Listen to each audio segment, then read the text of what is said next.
Today's daf we're going to be learning is Zevachim Daf Tzadichet, Shavua Tov, Chodesh Tov, Hanukkah Sameach. We'll get started with our daf.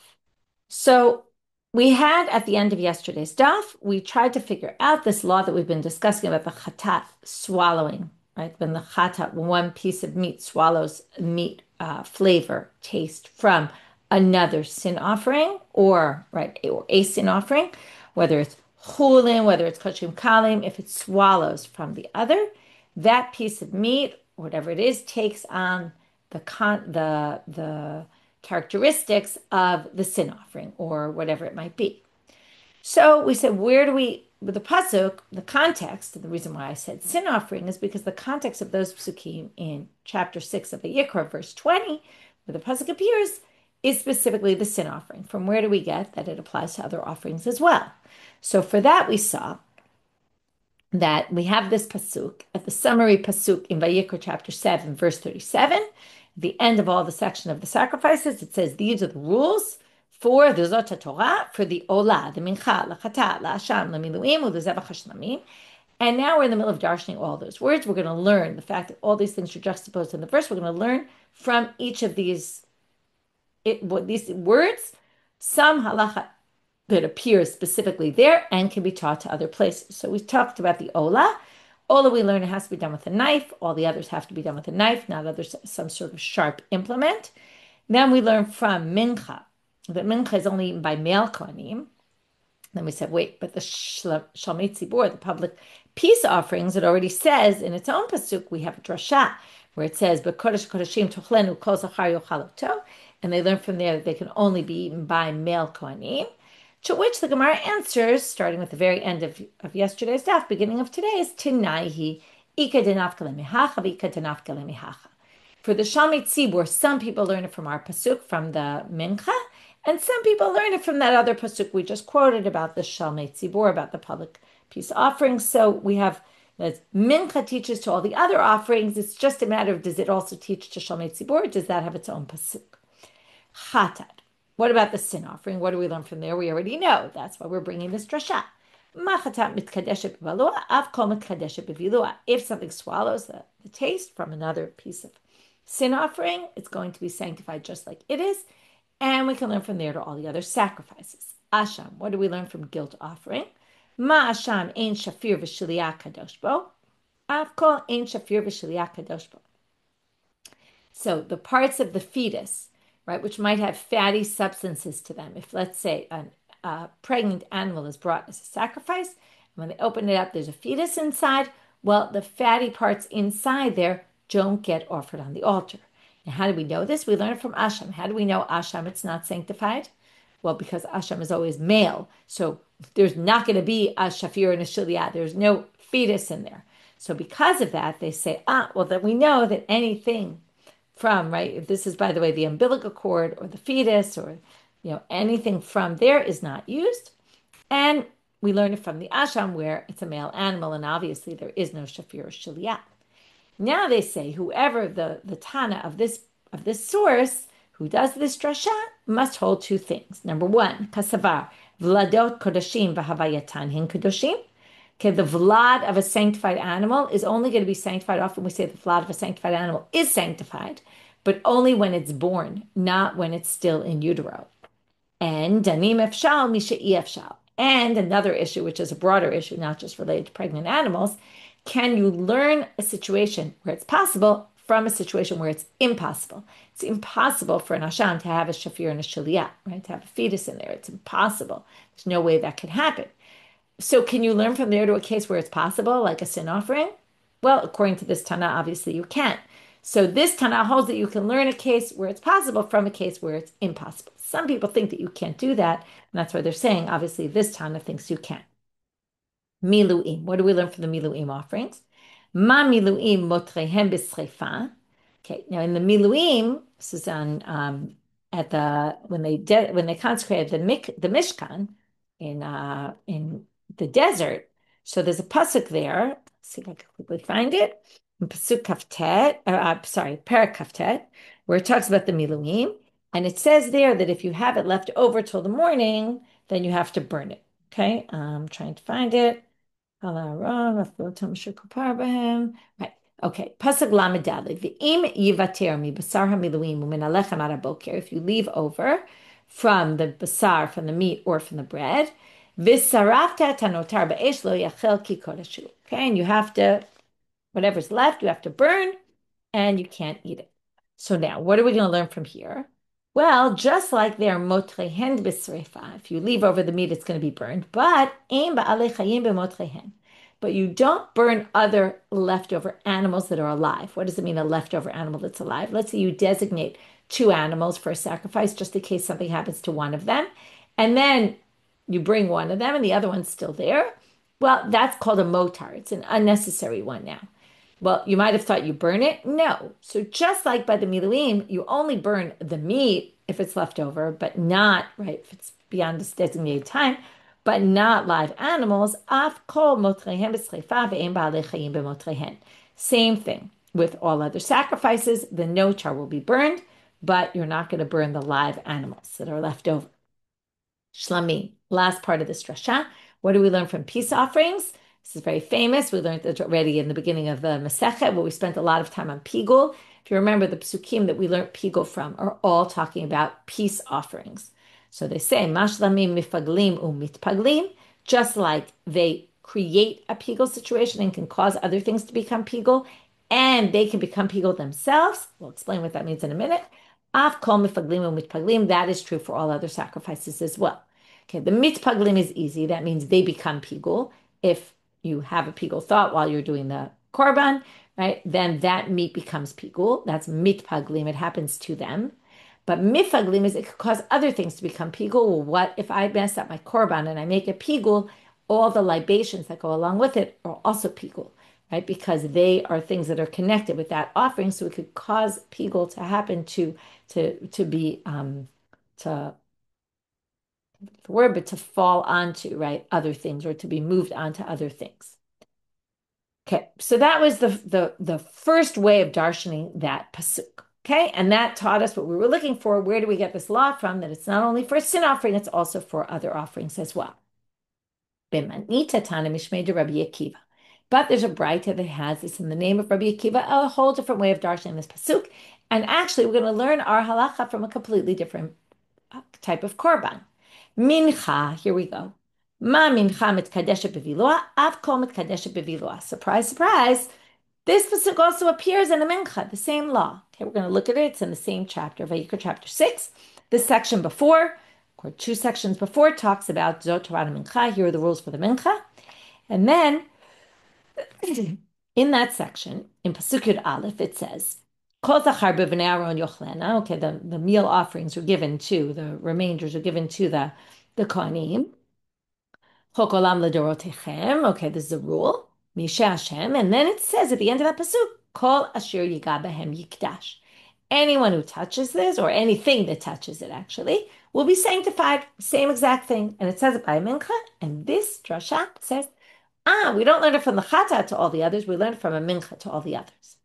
Now, before we go on in this bright time, we're going to see what are they darshan them from chatat and what are they darshan from other words. It's a different version. Well, we're going to say, why do we need a pasuk both in mincha and in chatat saying the same thing? It's kind of taking a break in the braita. We'll go back to the braita in a minute. Itzrich lemichtav mincha ve'itzrich lemichtav chatat. You need both to be written. Why?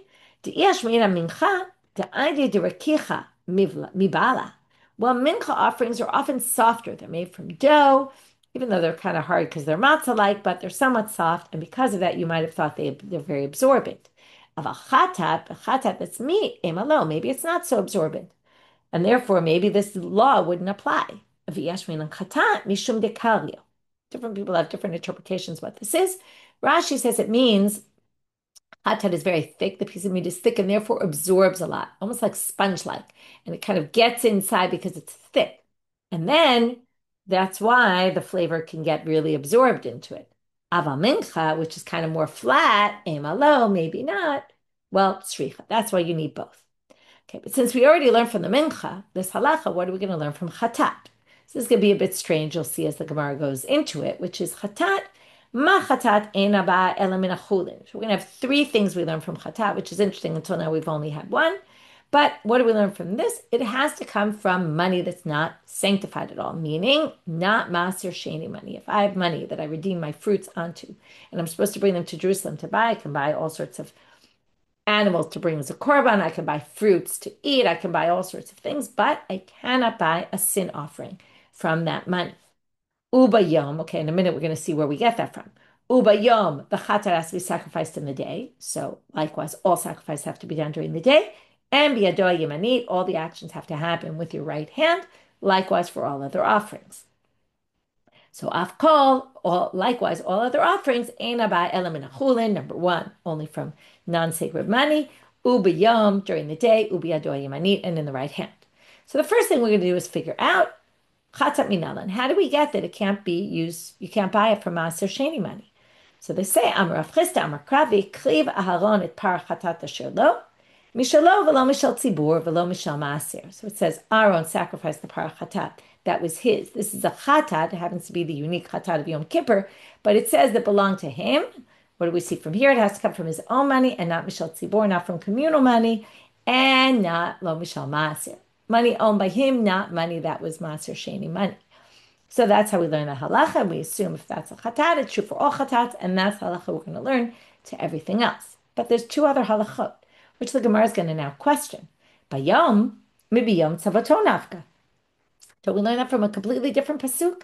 Okay, we're in Vayikra Zayin, pasuk Lamed Zayin. That was our big pasuk with this is the Torah, la'olah, la'mincha, la'chatat, right? The summary pasuk. But there's really one more pasuk after.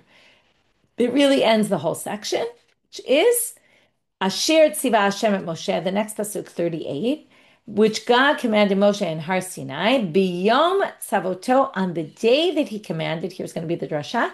Why does it say on the day? On the day that he commanded Bnei Israel to sacrifice their sacrifices to God in the desert of Sinai, the Sinai desert. So what do we say here? On the day God commanded them to sacrifice, from there you learn, the drasha is biyom tzavoto. During the day, you have to do sacrifices, not at night. So, how can you say that that was specifically for a sin offering, and from there we learn to all others when there's a clear pasuk here that's talking about everything, and they darshim from there again? It's not the simple reading. The simple reading is he said it during the day, but because it says on the day he commanded him to do the korbanot, from there, right, he commanded Bnei Israel to do the korbanot. From there we learn that korbanot have to be done during the day. It's a drasha. But anyway, they say, so why is it here listed with the chatat? Well, Kadei Nasba, which is a very strange answer, means, well, they just kind of mentioned it, but it's not really learning. It's not really learned from the sin offering. Why they mention it? I don't have a good answer to that question. Okay, next. Biadoha Yemanit. Well, that also. Mida Rabba Bar Bar Chana Nafka. Don't we learn it from Rabba Bar Chana? To Amar Rabba Bar Chana Mar Rish Lakish. She said the name of Rish Lakish. Kol makom shnamar etzba ukiuna. We learned this already. Eino Ela Yamin. When it says finger, it means right finger. And when it says kahuna, it means right. It has to be done with the right hand. So in all the sacrifices, it says kahuna. Maybe not all of them etzba, but they all say kahuna. So how can you say that we learn it from a sin offering specifically? Well, kadei nasba. Same answer. It's really doesn't belong here. They just mentioned it. So then the Gemara says, well, here we have a possible explanation where it really is specifically from the sin offering. And how so? You might remember this from when we learned it. Ibait Ema, Savarla ki Rabbi Shimon. He held like Rabbi Shimon, the Amar. And the ton of this bright held like Rabbi Shimon. Etzba lo baya kahuna, kahuna baya etzba. If you just have finger, you don't need the word kohen to know it's the right. It has to be the right.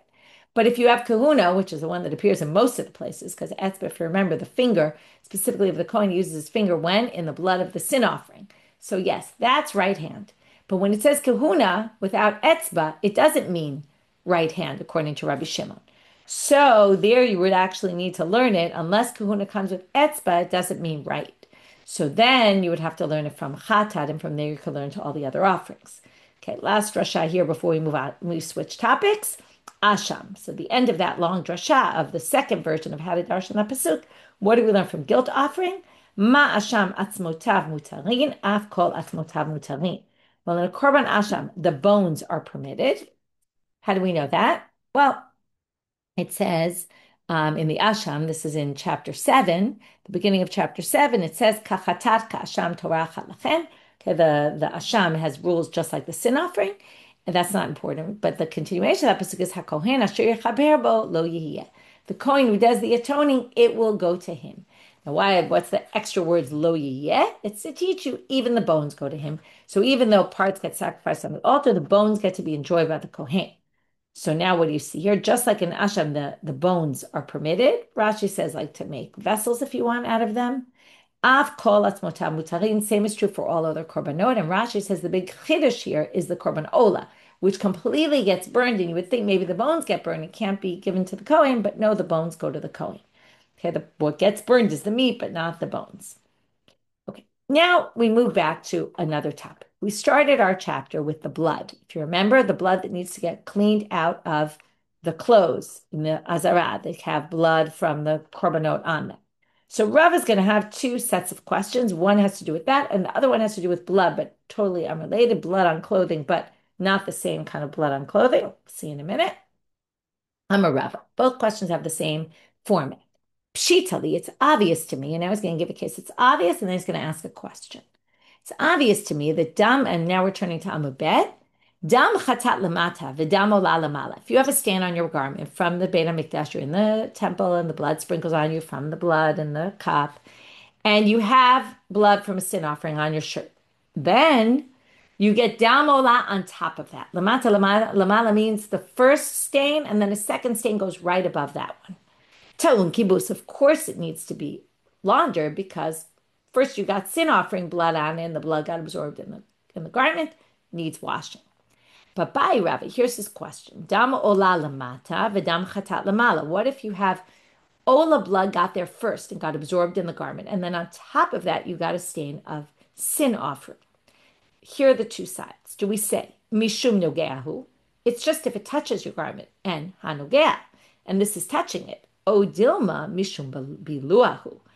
Or do we say it's what gets absorbed, the halobala? And this didn't absorb because it was already, the garment absorbed the first blood. It didn't absorb the second blood. The second blood is kind of on the outside. So maybe it doesn't need laundering. That was his question. Hadra Pashti. He then answered his own question. De'ain tu'unin kibus. It doesn't need laundering, okay, because it's not absorbed in there. So that was question one. Question two. Now we're moving on to a totally different topic, although it has to do with blood in a garment.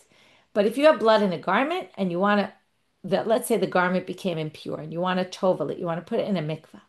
But if it has blood in it, the blood is what we call a chatzitza. It's an interposition between the garment and the water. And the mikvah. You can't put it in the mikvah with that stain in it. So Amar Rava, pshitali dam abigdo chotzetz. Obviously, if you have blood on your garment, that's an interposition. It's a chatzitza, as we call it. However, what we know about chatzitza, you might know, you might not know, but a chatzitza is something that you're planning to remove, and it bothers you. So if I have blood on my shirt, obviously it's going to bother me. I'm not going to walk around with a big blood stain on my shirt. However, im tabachu, if he's a butcher, and here they really mean a slaughterer, where the blood, you're always getting blood on your garment, and you don't really care, it doesn't bother you because that's what you're dealing with all day long. Well, for you, it's not a chatzitza, eno chotzetz. So for that butcher, that slaughterer, it's not a chatzitza. So here's a fascinating thing, which makes a lot of sense, that something that's an interposition for me might not be an interposition for you, because it might not bother, right? If it bothers you, it's a chatzitza. It doesn't bother you, you always have it there, and you don't make anything of it, well then, no. So, okay, so far that's what's obvious. Let's keep going with the obvious case. Rivav al bigdo chotzetz. If you have something fatty on your clothes, like a big oil stain, you're going to want to get it off. V'im mocher rivav hu eino chotzetz. But if what you sell is the fats, right, or maybe wax, some people say, right, which is kind of fatty and oily. So if you sell wax, then it's not going to bother you because you have it all over your clothes anyway. By Rava now asks, I wonder if this is still true today, right? Like, depends on what kind of line of business you're in. And, I think people are a little more careful about cleaning things nowadays. It's also easier to launder things. Anyway, it's an interesting question. By Rava asks, Dam urevav al bigdo mahu. What if you have, though, blood and fat on your garment? So the Gemara doesn't really understand this question. They say, I don't understand. Im tabachu typically mishum revav. If he's a tabach and he has blood and fat, well, slaughterers don't have fat on their clothes, so obviously you have to take out the fat, and you're going to launder it anyway. You're going to get the blood out, but because you're getting the fat out. And imocher revavhu, if he sells fats, then tepukle mishum dam. Well, then assume you have to take out the blood. So what kind of question is it? Obviously, you're going to have to launder it either which way. Lo tzricha de avid havaha. Here's this interesting question. What if you do both? Now, why is this a question? Well, if so, achada lo kapid atarte kapid. Maybe we say, look, a slaughterer doesn't mind if there's blood on his shirt, and a fat seller, or however you call it, I don't know, maybe just call him a wax seller, according to some. Again, there's different interpretations what it is exactly, but maybe a wax seller, doesn't care about wax. But if you're selling both, maybe at a certain point your clothes are so dirty, both with wax and with blood, that you're going to care already, and you're going to want to clean your clothes. O Dilma, tartenami lo kapit, or maybe they just don't care about both of them, right? It doesn't bother them that they have both of those things on their garment. Irrelevant. So, how does the Gemara answer, and how do we end our chapter? Teku. We're left with an unanswered question. With that, Hadran alaftam chatan, and we finish the chapter and move on to our next topic. Now we're going to start this chapter with who can eat the korbanot, or really more like who can't eat from the korbanot. Okay, the kohanim, we're talking about the korbanot, the parts of the korban that go to the kohen, but who can't get parts of the meat? Normally, by the way, it was given out to the people who were on that week in the temple. But of those people, you might have someone who's in one of these categories that we're going to see is going to preclude him from getting any of the meat, or any of the other. We're going to talk about the hide and all the things that go to the kohen. So tful yom, if someone went to the mikveh that morning, they were impure, and they have to wait till nighttime till they become pure. Or mechusar kippurim, where it's their 8th day of, let's say, being a zav, and they did all their tefillah in the mikveh, but now they have to bring a sacrifice, and they haven't brought it yet, so they can't eat kodshim yet. Einan cholkim b'kodashim le'echol la'erev. They can't get parts of the sacrifice, even though theoretically they can eat that night. The Mechusar Kippurim even theoretically could eat that day as soon as they bring their korbanot. Although Tosfot says from here, it seems like you actually also have to do tefillah and Harev Shemesh on day 8. There's a whole debate about that, without getting into details, but either which way, they can't get kodshim if at the moment they're supposed to bring their sacrifice, that their sacrifice. You can only get meat if you theoretically could have been involved in the sacrificial rites. If you can't, because you're disqualified for whatever reason, you're impure that day, even though the meat could still be eaten at night, you don't get a part of it. Onain, this is someone who's supposed to bury a relative. They're not allowed to work in the temple. Well, nogea, they can touch the meat because they're not impure. They don't carry impurity, but eno makriv. They can't sacrifice it because they can't sacrifice eno cholek lechol ha'erev. They can't have meat in the evening. Ba'alei mumim. Okay, here's a big exception to the rule. If you're a blemished kohen, bein ba'alei mumim ovuim, bein ba'alei mumim fuim, whether you have permanent blemishes or non-permanent blemishes. Now, you can't work in the temple if you're blemished, a kohen who's blemished, but chokim ve'ochlim, okay? And Rashi tells us, in most of these cases, Rashi says, the Gemara is going to explain to us all this later, which we won't get to today, because today we're just doing the Mishnah. So you're allowed to eat from the meat, even though theoretically you would say, based on what we learned so far, you can't do the sacrifice, you shouldn't be able to eat, but no, Baalei Mumim can. Aval lo makrivim, but they can't do the sacrifices.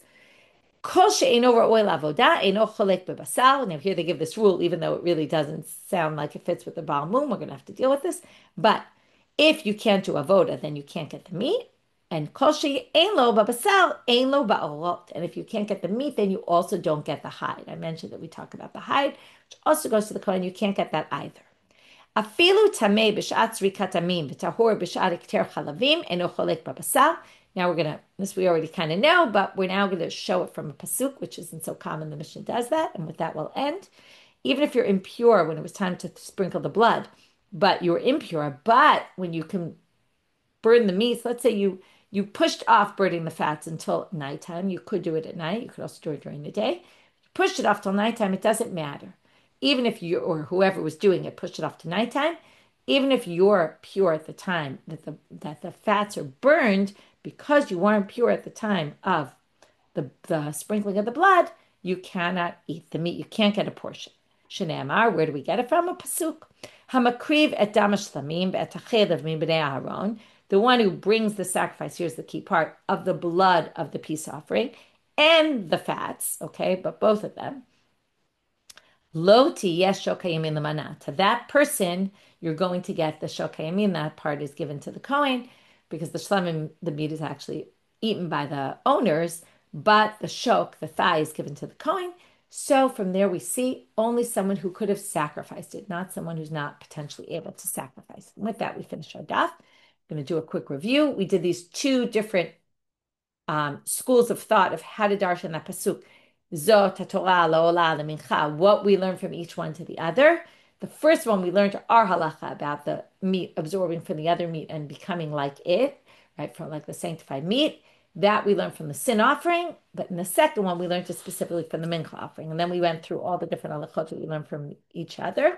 We then ended with two questions of Rava about blood in a garment. One had to do with the halacha we've been learning in this chapter about the blood in the garment that gets from the sacrificial blood, and the other is just talking about blood in a garment that could be an interposition for the mikveh and the garment if you need to purify the garment. Really unconnected, but similar because it was both cases with blood in a garment. From there, we got to the Mishnah, which talked about which kohanim are not allowed to get parts of the sacrificial meat, under what circumstances. And with that, we finish for today. Wishing everyone a good day. Like I said, a Chodesh Tov, Shavua Tov, and Chanukah Sameach.